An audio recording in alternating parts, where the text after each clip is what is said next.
It's an unfortunate truth that fraud in real estate is on the rise. Today, I'm going to talk to you about some things to look out for in your real estate transactions.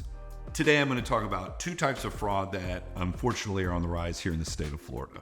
Wire fraud is fairly easy to understand. In real estate transactions, at times we're dealing with hundreds of thousands of dollars and the money is getting wired back and forth. The criminal sees this as an opportunity to insert his wire instructions in place of either the title companies or the seller. So how does this happen? Typically it's done through email phishing schemes, email impersonation. What they'll do is they'll monitor an unsecure email account, look for the words wire instructions or other indicators that there might be wire instructions attached to an email.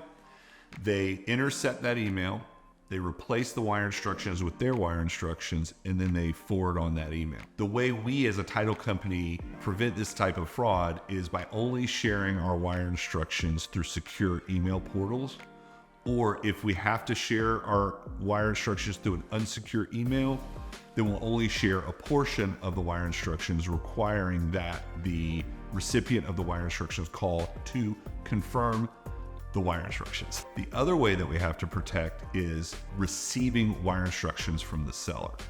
If we receive the wire instructions from the seller electronically, then we're going to call the seller to confirm that the wire instructions we've received are in fact their wire instructions.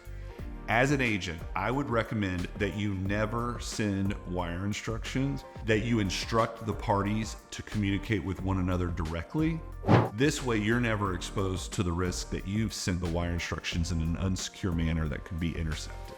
The other fraud that we're seeing more and more of these days is absentee owner fraud. In an absentee owner fraud scheme, the criminal impersonates the owner of a piece of property, lists the property for sale, collects the proceeds, disappears. Now you have a seller that's lost ownership of their property, you have a buyer that has a title claim against their property, and it's a huge mess. So as a real estate agent, your ears should perk up when you're dealing with somebody that's, out of the country. A lot of times they'll say, I'm traveling, so I'm not able to come in and meet with you. What you can do to help prevent the fraud is request a copy of their ID, compare that to the deed, make sure that the names match.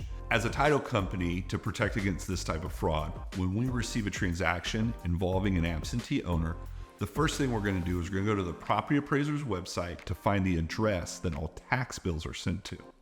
Then we're going to send a document to that address that asks the owner to call into the title company to confirm that they are, in fact, desiring to sell the property. We take it a step further than that and have a video conference with the owner and ask them to hold up a copy of the deed to demonstrate that they are, in fact, the owner and have proper ownership of the property.